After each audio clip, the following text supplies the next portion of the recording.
Comments from the book of Numbers, chapter 11, verse 4. Diet modified, disposition activated mind. The state of the mind has largely to do with the health of the body, and especially with the health of the digestive organs. As a general thing, the Lord did not provide His people with flesh meat in the desert because He knew that the use of this diet would create disease and insubordination. In order to modify the disposition and bring the higher powers of the mind into active service, He removed from them the flesh of dead animals. He gave them angels' food, manna from heaven. Manuscript 38, 1898. Chapter 12, verse 1. Moses' wife not black. The wife of Moses was not black, but her complexion was somewhat darker than the Hebrews. Spirit of Prophecy, Volume 1, page 286. Verse 3. Moses superior to all rulers. Moses stands forth superior in wisdom and integrity to all the sovereigns and statesmen of earth. Yet this man claims no credit for himself, but points the people of God as the source of all power and wisdom. Where is there such a character among men of this age? Those who would speak contemptuously of the law of God are dishonoring Him and casting a shadow over the most illustrious character presented in the annals of men. Signs of the Times, October 21, 1886. Moses could judge instantly. Moses was a humble man. God called him the meekest man on earth. He was generous, well-balanced. He was not defective, and his qualities were not merely half-developed. He could successfully exhort his fellow men because his life itself was a living representation of what man can become and accomplish with God as his helper, of what he taught to others, of what he desired them to be, and of what God required of him. He spoke from the heart, and it reached the heart. He was accomplished in knowledge, yet simple as a child in the manifestation of his deep sympathies. Endowed with a remarkable instinct, he could judge instantly of the needs of all who surrounded him and of the things which were in bad condition and required attention, and he did not neglect them. Manuscript 24, 1887. The meekest of men. Moses was the greatest man who ever stood as leader of the people of God. He was greatly honored by God, not for the experience which he had gained in the Egyptian court, but because he was the meekest of men. God talked with him face to face as a man talks with a friend. If men desire to be honored by God, let them be humble. Those who carry forward God's work should be distinguished from all others by their humility. Of the man who is noted for his meekness, Christ says, "He can be trusted. Through him I can reveal myself to the world. He will not weave into the web any threads of selfishness. I will manifest myself to him as I do not to the world." Manuscript 165, 1899. Chapter 13, verse 30. Courage through faith. It was Caleb's faith that gave him courage, that kept him from the fear of man and enabled him to stand boldly and unflinchingly in defense of the right. Through reliance on the same power, the mighty general of the armies of heaven, every true soldier of the cross may receive strength and courage to overcome the obstacles that seem insurmountable. Review and Herald, May 30, 1912. Caleb's needed today. Caleb's have been greatly needed in different periods of the history of our work. Today we need men of thorough fidelity, men who follow the Lord fully, men who are not disposed to be silent when they ought to speak, who are as true as steel to principle, who do not seek to make a pretentious show, but who walk humbly with God. Patient, kind, obliging, courteous men who understand that the science of prayer is to exercise faith and show works that will tell to the glory of God and the good of His people. To follow Jesus requires wholehearted conversion at the start and a repetition of this conversion every day. Letter 39, 1899. Chapter 14, verses 29 to 30. Wanderings extended through Satan's efforts. God gave positive evidence that He rules in the heavens, and rebellion was punished with death. Only 2 of those who as adults left Egypt saw the promised land. The wanderings of the people were extended until the rest were buried in the wilderness. Today Satan is using the same devising to introduce the same evils, and his efforts are followed by the same results that in the days of Israel laid so many in their graves. Manuscript 13, 1906. Chapter 15, verses 38 and 39.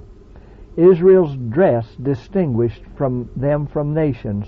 The children of Israel, after they were brought out of Egypt, were commanded to have a simple ribbon of blue in the border of their garments, to distinguish them from the nations around them, and to signify that they were God's peculiar people. The people of God are not now required to have a special mark placed upon their garments, but in the New Testament we are often referred to ancient Israel for examples. If God gave such definite directions to his ancient people in regard to their dress, will not the dress of his people in this age come under his notice? Should there not be in their dress a distinction from that of the world? Should not the people of God, who are his peculiar treasure, seek even in their dress to glorify God? And should they not, by examples in point of dress and by their simple style, rebuke the pride, vanity, and extravagance of worldly, pleasure-loving professors? God requires this of his people. Pride is rebuked in his word. H.R., February 1872, chapter 16, verses 1 to 50. Rebellion against leadership. These men of Israel complained and influenced the people to stand with them in rebellion, and even after God stretched forth his hand and swallowed up the wrongdoers, and the people fled to their tents in horror, their rebellion was not cured. The depth of their disaffection was made manifest even under the judgment of the Lord. The morning after the destruction of Korah, Dathan, and Abiram and their confederates, the people came to Moses and Aaron, saying, Ye have killed the people of the Lord. For this false charge on the servants of God, thousands more were killed, for there was in their sin exaltation and presumptuous wickedness. Letter 12A, 1893. Lessons from the rebellion. I question whether genuine rebellion is ever curable. Study in Patriarchs and Prophets the rebellion of Korah, Dathan, and Abiram. This rebellion was extended, including more than 2 men. It was led by 250 princes of the congregation, men of renown. Call rebellion by its right name and apostasy by its right name, and then consider that the experience of the ancient people of God, with all its objectionable features, was faithfully chronicled to pass into history. The Scripture declares, These things were written for our admonition, upon whom the ends of the world are come. And if men and women who have the knowledge of the truth are so far separated from their great leader that they will take the great leader of apostasy and name him Christ our righteousness, it is because they have not sunk the shaft deep into the mines of truth. They are not able to distinguish the precious ore from the base material. The Lord has permitted this matter to develop as it has done in order to show how easily his people would be misled when they depend upon the words of men instead of searching the Scriptures for themselves, as did the noble Bereans, to see if these things are so. Rebellion and apostasy are in the very air we breathe. We shall be affected by it unless we by faith hang our helpless souls upon Christ. If men are so easily misled, how will they stand when Satan shall personate Christ and work miracles? Who will be unmoved by his misrepresentations, professing to be Christ when it is only Satan assuming the person of Christ and apparently working the works of Christ? What will hold God's people from giving their allegiance to false Christ? Go not ye after them. The doctrines must be plainly understood. The men accepted to teach the truth must be anchored. Then their vessel will hold against storm and tempest, because the anchor holds them firmly.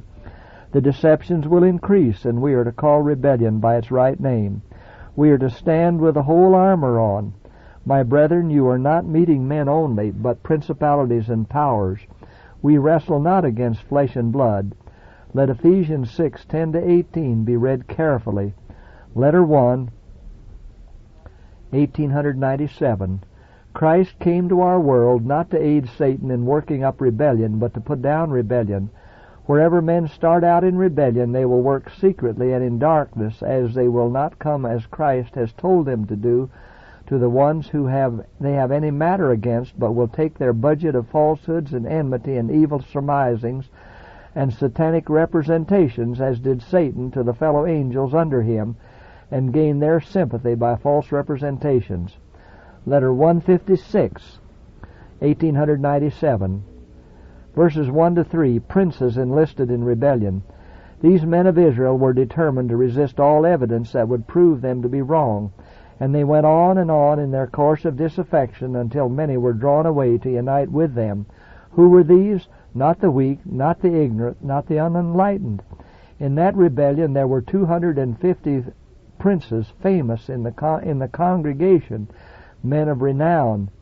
Letter 2A, 1892. Verse 3, Moses accused of hindering progress. They accused Moses of being the cause of their not entering the promised land. They said that God had not dealt with them thus. He had not said that they should die in the wilderness. They would never believe what he had said, that he had thus said, but that it was Moses who had said this, not the Lord, and that it was all arranged by Moses to never bring them to the land of Canaan. Spiritual Gifts, Volume 4, page 30. Korah deceived himself. Korah had cherished his envy and rebellion until he was self-deceived, and he really thought that the congregation was a very righteous people, and that Moses was a tyrannical ruler, continually dwelling upon the necessity of the congregation's being holy when there was no need of it, for they were holy. Verse 19, the people deceived themselves. The people thought if Korah could lead them and encourage them and dwell upon their righteous acts, instead of reminding them of their failures, they should have a very peaceful, prosperous journey, and he would without doubt lead them not back and forward in the wilderness, but into the promised land. They said it was Moses who had told them that they could not go into the land, and that the Lord had not thus said. Korah, in his exalted self-confidence, gathered all the congregation against Moses and Aaron unto the door of the tabernacle of the congregation. Spiritual Gifts, Volume 4, page 30. Chapter 17, verses 1 to 13. Rod preserved as a reminder. All the remarkable changes in the rod occurred in one night, to convince them that God had positively distinguished between Aaron and the rest of the children of Israel. After this miracle of divine power, the authority of the priesthood was no longer called in question. This wonderful rod was preserved to be frequently shown to the people to remind them of the past, to prevent them from murmuring and again calling in question to whom the priesthood rightfully belonged. After the children of Israel were fully convinced of their wrong in unjustly accusing Moses and Aaron, as they had done, they saw their past rebellion in its true light, and they were terrified. They spake unto Moses, saying, Behold, we die, we perish, we all perish. Then they are at length compelled to believe the unwelcome truth that their fate is to die in the wilderness. After they believed that it was indeed the Lord who had said they should not enter the promised land, but should die, they then acknowledged that Moses and Aaron were right, and that they had sinned against the Lord in rebelling against their authority. They also confessed that Korah and those who perished with him were sinners against the Lord, and that they had justly suffered his wrath. Spiritual Gifts, Volume 4, pages 35 and 36. Chapter 20, verses 7, 8, 10, and 12. Sin of Moses misrepresented God's leadership. In all their wanderings, the children of Israel were tempted to attribute to Moses the special work of God, the mighty miracles that had been wrought to deliver them from Egyptian bondage. They charged Moses with bringing them out of the land of Egypt. It was true that God had manifested himself wonderfully to Moses. He had specially favored him with his presence. To him God had revealed his exceeding glory. Upon the mount he had taken him into a sacred nearness to himself, and had talked with him as a man speaks to a friend. But the Lord had given evidence after evidence that it was himself who was working for their deliverance. By saying, Must we fetch you water out of this rock? Moses virtually said to the people that they were correct in believing that he himself was doing the mighty works that had been done in their behalf.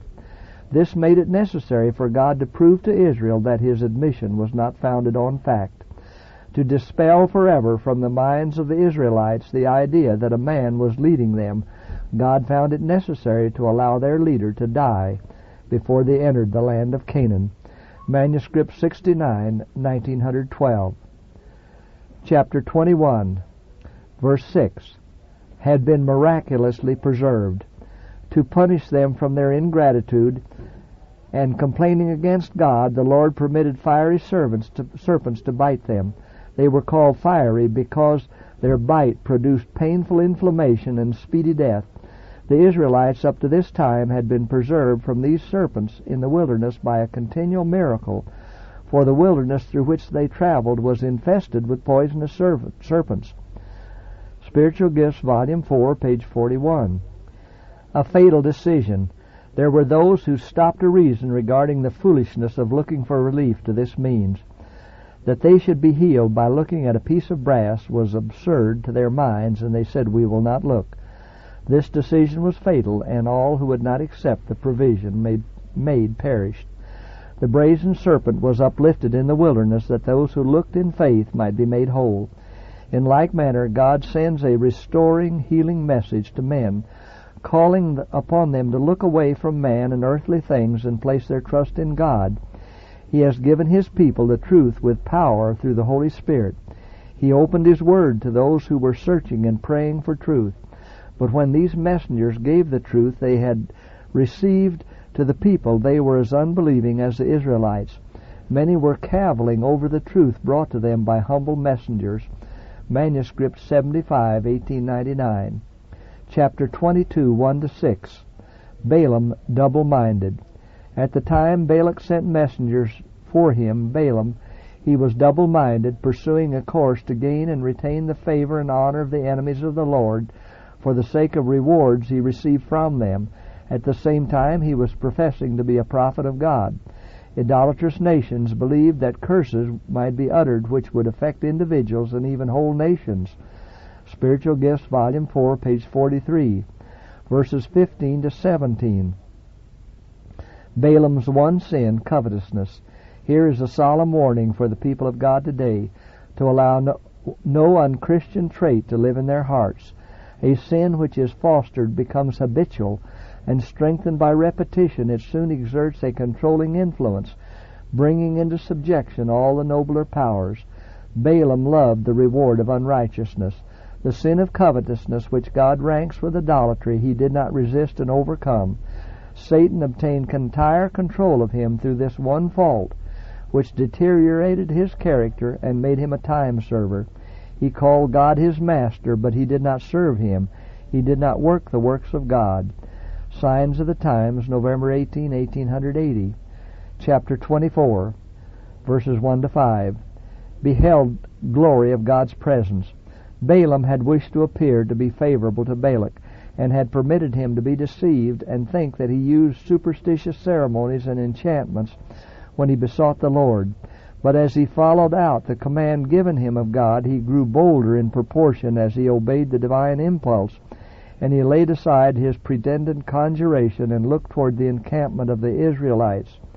He beheld them all encamped in perfect order under their respective standards at a distance from the tabernacle.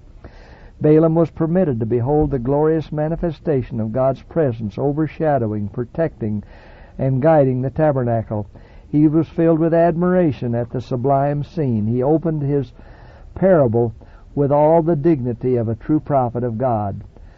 Spiritual Gifts, Volume 4, pages 47 and 48. Verses 15-24. Balak amazed by revelation.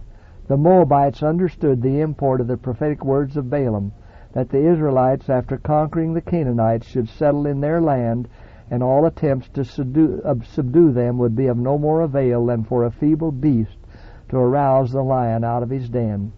Balaam told Balak that he would inform him what the Israelites would do to his people at a later period.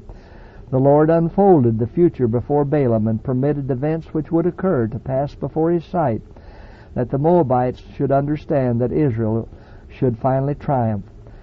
As Balaam prophetically rehearsed the future to Balak and his princes, he was struck with amazement at the future display of God's power. Spiritual Gifts, Volume 4, page 48. Chapter 25, 16 to 18, God's Control Unlimited. Moses commanded the men of war to destroy the women and male children. Balaam had sold the children of Israel for a reward, and he perished with the people whose favor he had obtained at the sacrifice of 24,000 of the Israelites. The Lord is regarded as cruel by many in requiring his people to make war with other nations. They say that it is contrary to his benevolent character. But he who made the world and formed man to dwell upon the earth has unlimited control over the works of his hands, and it is his right to do as he pleases and what he pleases with the work of his hands. Man has no right to say to his Maker, "Why doest thou thus?" There is no injustice in his character. He is the ruler of the world, and a large portion of his subjects have rebelled against his authority and have trampled upon his law. He has used his people as instruments of his wrath to punish wicked nations who have vexed them and seduced them into idolatry. Spiritual Gifts, Volume 4, pages 50 and 51.